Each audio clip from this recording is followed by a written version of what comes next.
우리 종료주의를 조명 좀 켜세요. 종료주의를 맞이해서 우리가 그리스도께서 우리에게 베푸신 귀한 은혜를 다시 한번 여러분의 가슴에 새기는 귀한 이 절기가 되어지기를 주의 이름으로 축복합니다. 우리 옆 사람과 함께 인사 나누겠습니다. 사랑하고 축복합니다. 사랑하고 축복합니다. 자, 우리 생명의 말씀 듣기 전에 우리 한번 믿음으로 고백합시다. 하나님의 말씀을 내 입에 두고, 하나님의 말씀을 내 가슴에 두고, 하나님의 말씀을 내 생각에 두고 살아갑시다. 아멘.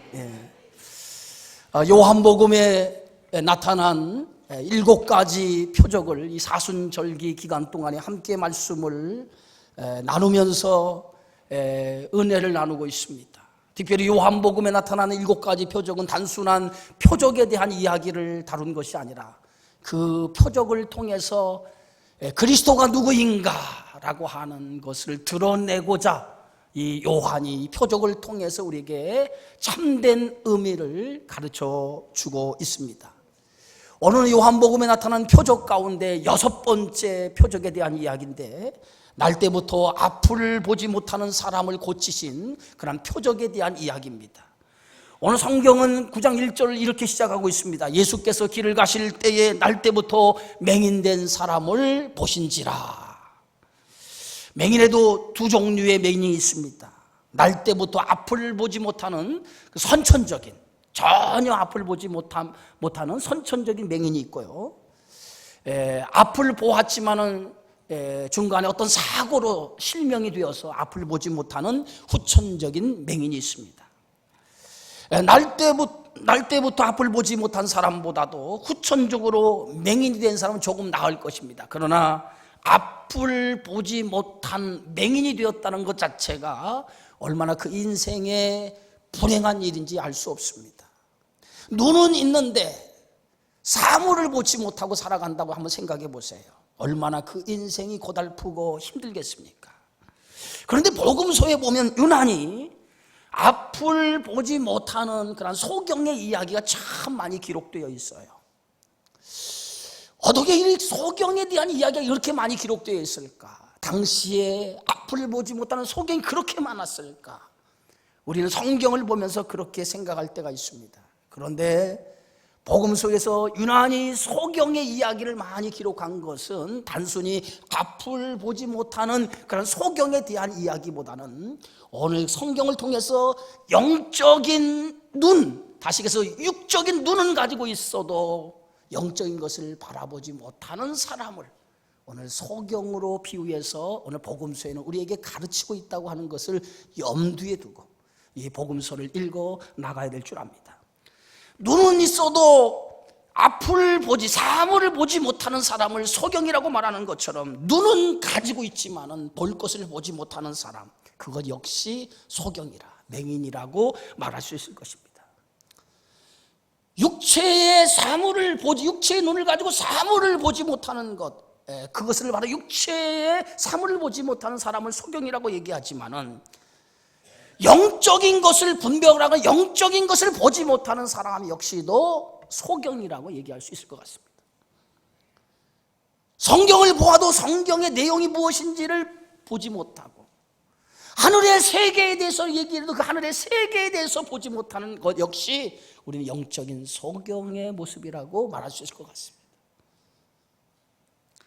눈이 있어도 앞을 보지 못하는 사람, 사물을 보지 못하는 사람도 답답하지만은 영적인 눈이 없어 영적인 세계를 가르쳐주고 그 세계에 대해서 보아도 그것을 깨닫지 못하는 사람이 역시도 답답한 인생이라고 말할 수 있을 것 같습니다.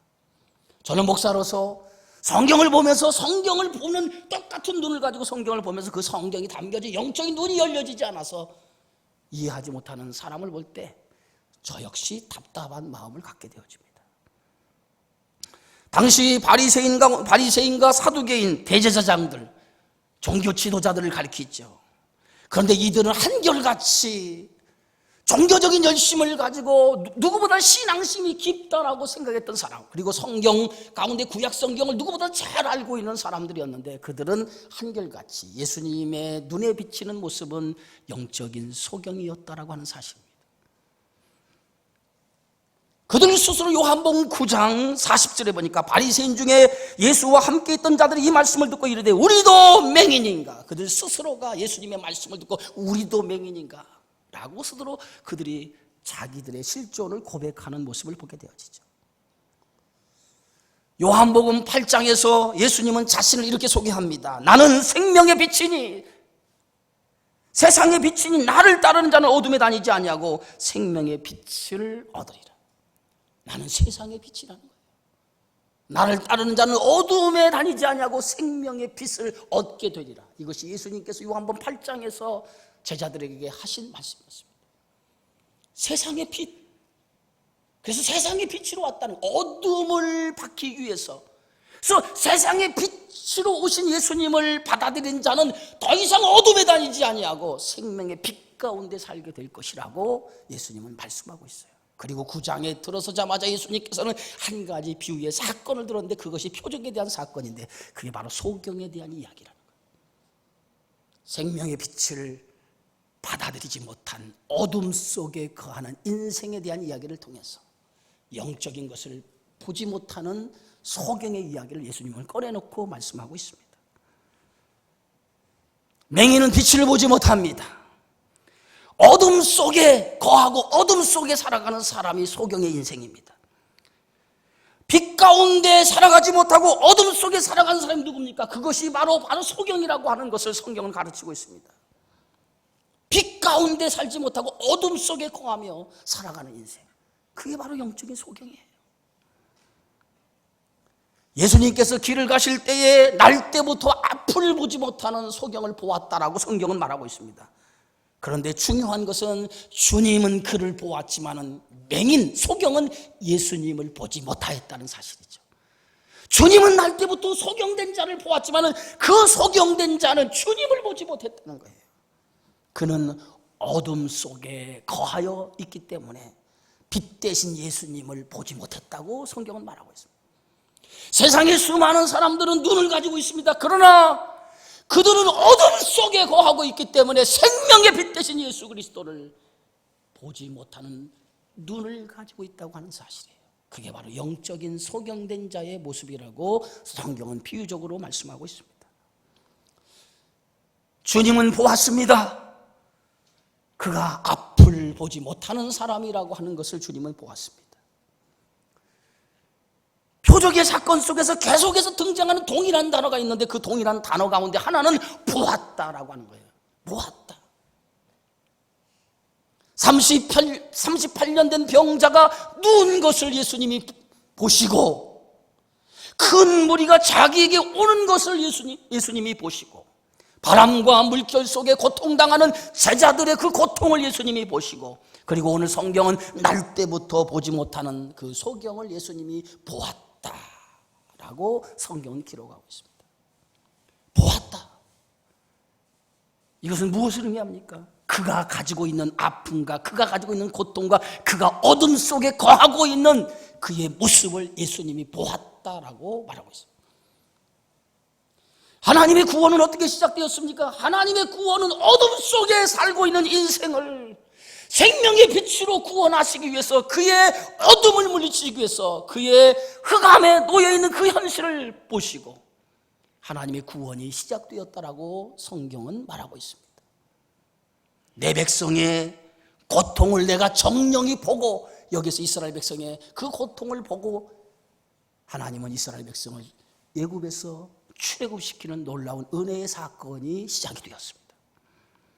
남편 5을 두었지만 고통 속에 있는 수가성 사마리아 여인을 향해 예수님은 일부러 사마리아 지역을 통과하겠다고 생각하시고 그 지역을 일부러 들어갑니다. 아무도 버려진 땅, 천박한 그 땅을 밟지 않은 그곳에 유대인인 예수님은 그 땅을 일부러 찾아 들어가서 수가성 사마리아 여인을 만나게 되어집니다. 그리고 그 여인이 가지고 있는 아픔과 고통을 바라보시고 그 여인을 향해서 내가 주는 물은 영원히 목마르지 아니하는 샘물이 되리라 하고 그에게 생명의 물을 허락해 주셨던 것을 보게 되어지죠. 본문에서도 나면서부터 앞을 보지 못하는 사람을 보셨다라고 성경은 말하고 있습니다.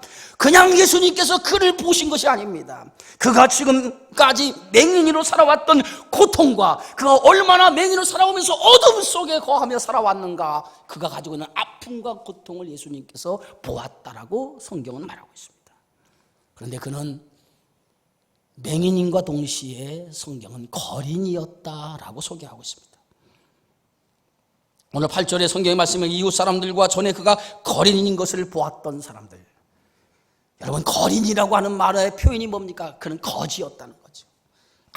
아무것도 가진 것이 없는 사람.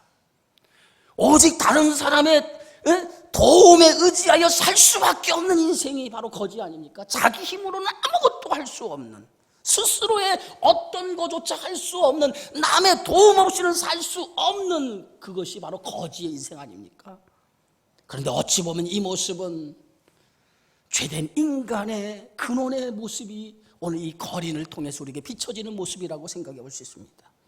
빛 가운데 있으면서도 어둠 속에 거하는 자, 스스로 힘으로는 아무것도 할 수 없는, 죄 문제에 대해서 스스로 힘으로는 이 죄에서 벗어날 수 없는 어둠 속에 거할 수밖에 없는 인생, 그것이 바로 우리들의 모습 아닙니까?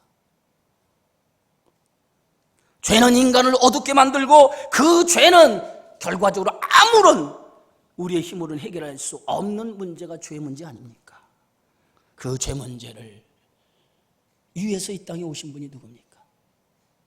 바로 그리스도가 이 땅에 오신 줄 믿습니다. 제자들이 앞을 보지 못하는 맹인을 보고 예수님께 질문 하나 던집니다. 이 사람이 맹인이 된 것은 누구의 죄 때문에 맹인이 되었습니까? 자기의 죄입니까? 아니면 부모의 죄입니까? 누구의 죄로 인해서 이 사람이 맹인이 되었습니까? 유대인들의 사상 속에는 모든 병의 근원은 죄 때문에 생긴 결과라고 그들은 그렇게 생각하고 그렇게 믿었습니다. 자신의 죄 아니면 부모의 죄 때문에 이 사람은 분명히 소경이 되었을 거라고 유대인들은 그런 사고 속에 살아가고 있었습니다. 그래서 제자들 가운데 한 사람인 예수님께 이 사람이 소경된 것은 누구의 죄입니까? 이 사람의 죄입니까? 아니면 부모의 죄입니까? 라고 물었습니다. 그때 예수님께서 이 사람이 소경이 된 것은 자신의 죄 때문도 아니고 부모의 죄 때문도 아니라고 얘기합니다. 그러면서 제자들의 질문에 예수님이 답하기를 요한복음 9장 3절의 본문에 이렇게 말합니다. 이 사람이나 그 부모의 죄로 인한 것이 아니라 그에게서 하나님의 일을, 하나님이 하시는 일을 나타내고자 하심이라. 모든 사람들에게는 하나님이 이 땅에 보내신 하나님의 뜻과 목적이 있다라고 하는 사실입니다. 나 같은 사람이 어떤 목적, 어떤 뜻을 가지고 이 땅에 보내셨는가? 아무런 이유도 발견하지 못하는 성도도 있을 줄 압니다. 그러나 하나님이 여러분을 이 땅에 보내실 때는 반드시 하나님이 이 땅에 보내신 목적과 뜻이 있어서 이 땅에 보내셨다라고 하는 것. 그리고 하나님은 여러분 한 사람 한 사람이 가장 소중하고 존귀한 하나님의 자녀라고 하는 사실, 그것이 성경은 우리에게 가르치고 있습니다. 1급 지체 장애를 가지고 있는 송명희 씨는 태어나면서 장애를 가지고 태어났습니다. 그가 할 수 있는 것은 숨 쉬는 것, 그리고 먹고 자는 것, 그것이 그의 살아가는 삶의 전부였습니다. 숨 쉬고 먹고 자는 것, 그 외에는 아무것도 할 수 없었습니다. 단지 살아있는 것 그 자체가 그의 삶이었어요. 그는 왜 신이 있다면 자신을 이 땅에 보내셨는지, 숨 쉬며 먹고 자는 것, 그저 살아있다고 하는 것이 전부인 나에게 왜 신은 나 같은 것을 이 땅에 태어나게 했을까? 그는 스스로를 원망하고 스스로를 절망 가운데 자기의 모든 삶에 대해서 불평하고 원망하고 살아온 인생이었습니다. 왜 나 같은 것을, 아무런 필요도 없는 나 같은 것을 왜 이 땅에 존재하게 했는가? 왜 태어나게 했는가? 그런데 그에게 어느 날 누가 성경의 말씀을 들려주기 시작을 했습니다. 너는 거룩하신 하나님의 형상을 따라 창조된 귀한 존재라고 하는 것을, 그리고 너 같은 사람이지만 그러나 너와 같은 사람을 위해서 그리스도께서 십자가에 피 흘려 죽으셨다라고 하는 그 사실에 대해서 오늘 성경의 말씀을 들려주기 시작했습니다. 아무것도 아닌 존재와 같은 자기였는데 그 말씀을 듣는 순간에 나도 하나님이 창조한 피조물이었구나. 그리고 나 같은 사람을 위해서 그리스도가 십자가에 피 흘려 죽으셨다라고 하는 것을 깨닫게 되는 순간에 자신이 무익한 존재가 아니라 하나님의 뜻을 위해서 나를 이 땅에 보내셨다고 하는 사실을 깨닫게 되어집니다. 그때부터 그는 아무것도 할 수 없는 먹고 자는 일이 전부였던 그의 인생에 삶의 변화가 생기기 시작했습니다. 아무것도 할 수 없는 몸이지만은 자신의 몸을 통해 뭔가 하나님의 영광을 드러낼 수 있는 일이 있다면 그것이 나를 이 땅에 보내신 하나님의 뜻이 아닌가 생각하게 되었고, 그때부터 자신의 몸을 통해서 자신의 것을 통해서 뭔가 하나님의 영광을 드러낸 일을 찾기 시작을 했습니다. 그는 그 순간부터 하나님을 위해서 할 수 있는 일은 딱 한 가지, 먹고 자고 누워있는 것이 전부지만 내가 글을 써서 하나님의 영광을 드러내야겠다라고 생각하기 시작하고 그때부터 글을 쓰기 시작했습니다.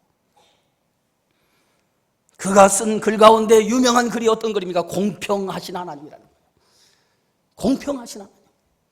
나 가진 재물 없으나, 나 남이 가진 지식이 없으나, 나 남에게 있는 건강은 있지 않으나, 나 남이 갖고 있지 않은 것 가졌으니, 나 남이 보지 못한 것을 보았고, 나 남이 듣지 못한 음성을 들었으며, 나 남이 받지 못한 사랑을 받았고, 나 남이 모르는 것 깨닫게 되어졌네. 공평하신 하나님이 나 남이 가진 건 나 없지만 나 남이 없는 것을 갖게 하셨네. 성경의 시인이 깨달은 것이 뭡니까? 공평하신 하나님이다. 비록 아무것도 할 수 없고 오직 자는 것 먹는 것 그것이 전부 인생인데, 그런 하나님은 공평하신 하나님이라는 거예요. 다른 사람이 갖지 못한 것을 자신은 가졌다라고 고백하고 있습니다. 그리고 그것을 통해서 하나님은 나 같은 사람을 통해 하나님 영광을 드러내시기 위해서 나를 창조하셨다라고 고백하고 있습니다.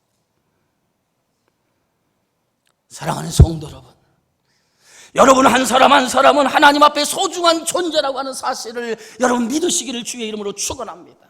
나 같은 것이 어찌 하나님 앞에 소중한 사람일까? 그렇게 생각하는 분이 있다면 그것은 잘못된 생각입니다. 여러분 한 사람 한 사람 남이 갖지 못한 것들을 가지고 있다고 하는 사실을 여러분 기억하시기 바랍니다.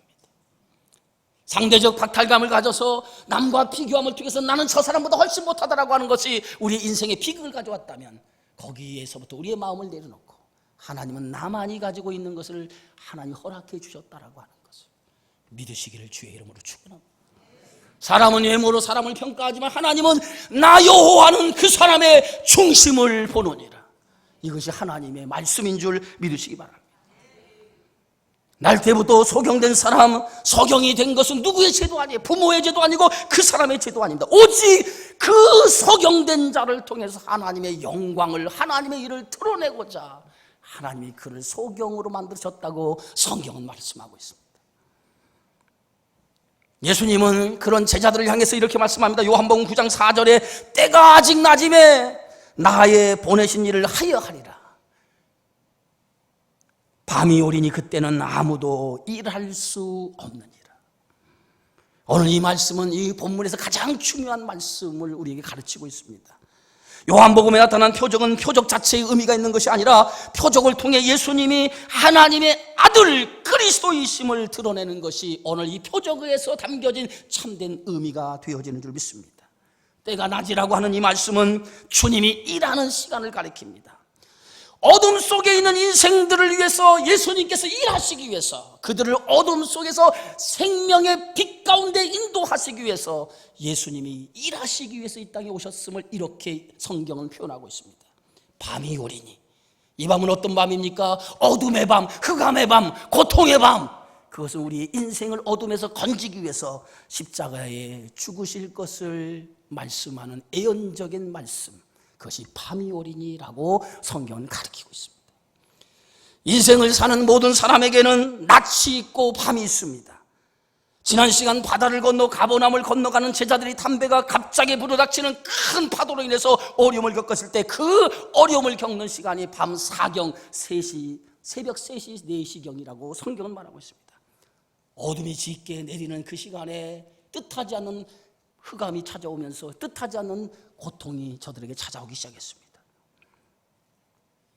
낮은 기쁨의 시간이고 밤은 어둠의 시간입니다. 그러나 인생을 살아가는 우리에게는 항상 기쁨의 시간, 빛이 있는 그러한 시간만 존재하는 것이 아니라 우리 인생에는 항상 어둠이 찾아오게 되고 그 어둠을 통해서 우리의 삶을 어둡게 만들고 흑암이 짙게 내리는 인생으로 만들 때가 있다고 하는 것이죠.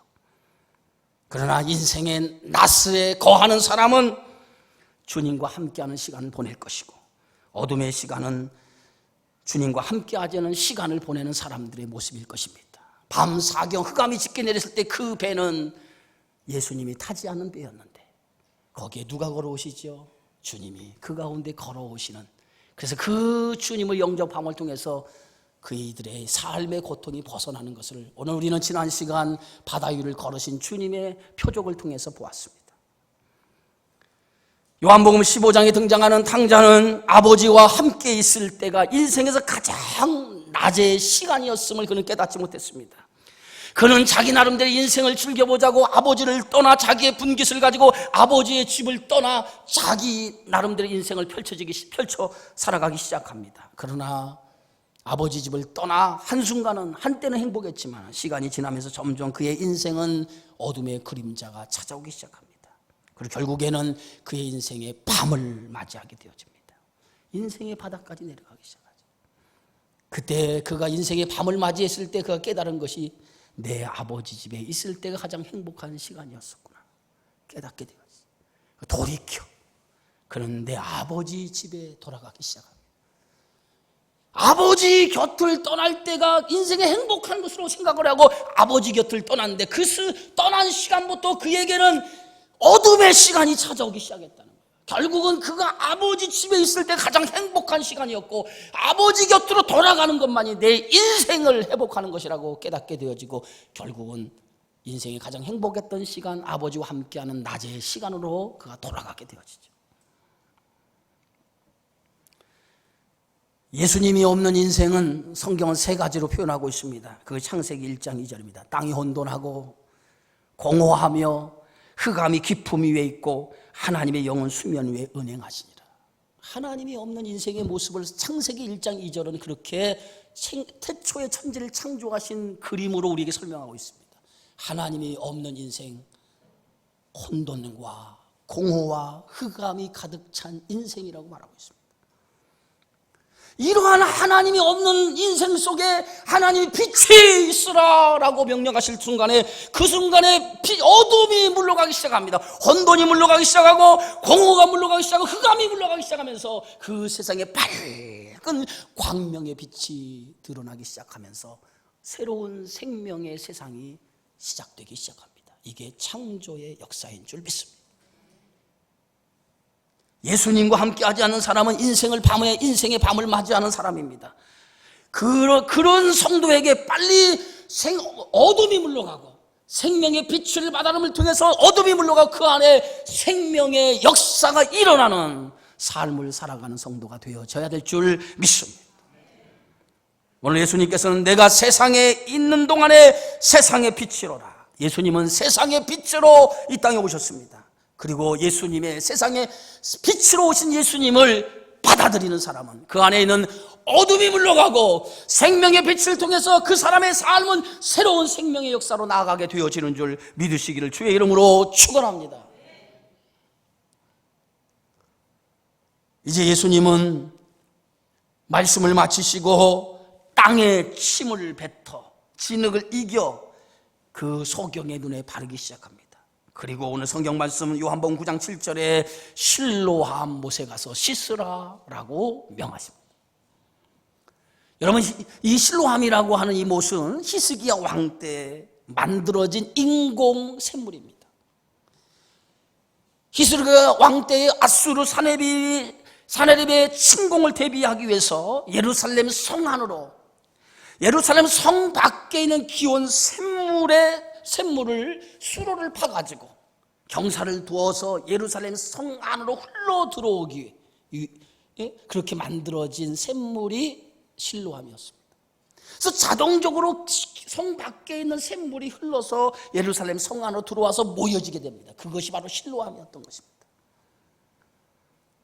그 거리가 500m였고 높이가 2m가량 되었습니다. 예수님이 실로암에 가서 씻으라.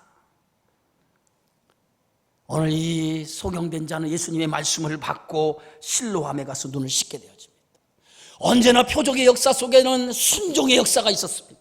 말씀을 붙들고 그 말씀대로 순종하는 역사를 통해서 그에게 눈이 열려지고 그가 38년 병자가 나음을 얻고 그가 하나님 앞에서 포도주가 물이 포도주가 되어지는 역사가 일어나게 되어진 줄 믿습니다. 실로암에 가서 씻으라. 그때 그는 가서 눈을 씻기 시작합니다. 그랬더니 오늘 9장 7절에 성경은 이렇게 말합니다. 이에 가서 밝은 눈으로 왔더라. 그의 눈이 열려져서 밝은 눈으로 오게 되어졌다고 성경은 말하고 있습니다. 밝은 눈으로 왔다고 하는 것은 빛을 보게 되어졌다고 하는 것입니다. 나면서부터 앞을 보지 못하는 인생, 밤을 맞이하는 인생, 어둠이 그 인생을 주관하고 있는 인생, 얼마나 고통스럽게 살아왔던 인생인데 그 인생의 빛을 보게 되어지고 빛을 통해서 앞을 보게 되어지는 인생으로 그의 인생이 흑암이 물러가는 삶으로 바꿔지게 되어졌다는 거예요. 실로암이라고 하는 뜻이 뭡니까? 파송한다, 보낸다라고 하는 뜻을 가지고 있어요. 예수님은 죄로 인해 어둠 속에 고통당하는 인간을 위해서 하나님이 보내신 실로암이라고 오늘 성경은 가르고 있습니다. 어둠에 있는 자들을 위해서 생명의 빛을 보이기 위해서 이 땅에 보내신 자, 그게 바로 실로암, 예수 그리스도인 줄 믿으시기를 바랍니다. 앞을 보지 못하는 어둠 속에 있던 인생이 눈을 뜬 순간 새로운 세상을 경험하게 되어집니다. 그것은 말로 다 하지 못할 정도로 황홀한 것을 경험하게 될 것입니다. 모든 것이 신기하기만 하고 감사하고 기쁘고 말할 수 없이 행복한 인생으로 그의 삶이 시작될 것입니다. 영적인 눈이 열려지면 이와 같은 것이에요. 사랑하는 성도들, 여러분 눈에도 영적인 눈이 열려지기를 주의 이름으로 축원합니다. 하나님의 말씀을 보아도 그것을 알지 못하고 하나님 말씀을 들어도 그것을 깨닫지 못하는 사람, 오늘 이 시간 여러분의 귀가 열려지고 여러분의 눈이 열려지기를 주의 이름으로 축원합니다. 생명의 말씀이 열려지고 그 말씀이 들려지고 그 말씀을 받아들일 때 거기에 새로운 세상이 열리는데 그게 바로 실로암, 주님을 영접하는 자에게 눈이 열려지는 새로운 생명의 빛을 보게 되는 역사가 일어나는 것, 그것이 오늘 본문의 말씀입니다. 요한복음 3장 5절에 니고데모에게 오늘 예수님은 이렇게 말씀합니다. 사람이 물과 성령으로 거듭나지 아니하면 하나님의 나라에 들어갈 수 없느니라. 육으로 난 것은 육이요 영으로 난 것은 영이니라. 거듭나야 된다라고 말하고 있습니다. 예수님은 생명의 빛입니다. 예수님이 빛으로 다가오는 순간 우리의 인생, 여러분의 인생은 달라질 것입니다. 여러분의 인생은 새로운 삶을 경험하게 될 것입니다. 그리고 생명의 빛을 받아들인 순간 새로운 영적인 세계의 기쁨을 경험하는 축복이 여러분에게 있을 줄 믿습니다. 오늘의 지성이라고 불리는 이어령 교수가 예수 그리스도를 영접하고 나서 그가 이렇게 시를 하나 졌습니다. 당신을 부르기 전에는 아무 소리도 들리지 않았습니다. 당신을 부르기 전에는 아무 모습도 보이지 않았습니다. 하지만 이제 아닙니다. 어렴풋이 보이고 멀리서도 들려옵니다. 어둠의 벼랑 앞에서 내 당신을 부르면 기척도 없이 다가서시며 내가 거기 있었느냐, 내가 그동안 거기 있었느냐고 물으시는 목소리가 들려옵니다. 달빛처럼 내민 당신의 손은 왜 그렇게도 야위셨습니까? 못자국의 아픔이 아직도 남으셨나이까? 동화에게 그렇게 하셨던 것처럼 나도 그 상처를 조금 만져볼 수 있게 하옵소서. 그리고 혹시 내 눈물방울이 그 위에 떨어질지라도 용서하소서. 아무 말씀도 하지 마옵소서. 여태까지 무엇을 하다 너 혼자 거기 있었느냐고 더는 걱정하지 마옵소서. 그냥 당신의 야인 손을 잡고 내 몇 방울의 차가운 눈물을 뿌리게 하옵소서. 그리스도를 믿지 아니하고 평생을 살다가 뒤늦게 자기 딸이 암에 걸려 죽어가는 모습을 보면서 마지막 죽어가는 그 순간까지 하나님을 의지하는 그 딸의 모습을 보면서 하나님이 살아계시구나를 깨달았고, 그리고 그 순간부터 그리스도를 영접하고 마지막 하나님을 믿는 믿음의 삶의 자리로 생명의 빛을 받았던 이어령 교수가 뒤늦게 하나님에 대한 신앙을 고백하는 시가 오늘 이 시였던 것입니다. 사랑하는 성도 여러분, 아직도 눈은 있는데 사물을 보지 못하는 맹인처럼 영적인 눈이 열려지지 않아서 어둠의 깊은 수렁 속에 살아가고 있습니까? 실로암으로 오시기 바랍니다. 생명의 주님, 생명의 빛으로 오신 예수 그리스도를 통해서 영적인 눈이 열려지기를 주의 이름으로 축원합니다. 그 새로운 생명의 빛을 주시기 위해서 이 땅에 오신 분이 바로 그리스도십니다. 그분을 영접하시는 모든 자에게는 여러분의 생명의 빛을 통해서 영원한 생명을 바라보는, 생명을 얻는 축복이 있을 줄 믿습니다. 요한복음 4장 13절 14절에 이 물을 마시는 자는 다시 목마르니고 아니와 내가 주는 물을 마시는 자는 영원히 목마르지 아니하리니 내가 주는 물은 그 속에서 솟아나는 샘물이 되리라. 예수님 안에는 영원한 생명이 있습니다. 그 안에 생명이 있었으니 이 생명은 사람들의 빛이라. 빛 대신 그리스도를 여러분 안에 두시고 그 생명이 어둠을 물리치고 그 어둠이 물러가는 삶을 통해서 여러분의 삶의 기쁨과 그리고 한없는 주의 축복 가운데 거하시는 축복의 인생이 되어지기를 주님의 이름으로 축원합니다. 거룩하시고 자비하신 아버지 하나님 감사합니다. 오늘도 6번째 표적의 사건을 통해서 날 때부터 맹인된 자를 고친 이 표적을 통해서 참된 그리스도가 이 땅에 오신 목적이 어디 있는가를 깨닫게 하여 주신 하나님의 놀라운 사랑을 감사를 드립니다. 아직도 어둠 속에 있는 우리에게 오늘 생명의 빛으로 오신 예수 그리스도를 영접함을 통해서 내 안에 있는 어둠이 물러가게 하시고 생명의 빛이 내 안에 가득하여서 이 생명의 빛으로 충만하여서 우리의 인생이 빛 가운데 살아가는 하나님의 거룩한 종들이 되어지게 하여 주옵소서. 예수님의 이름으로 기도하옵나이다.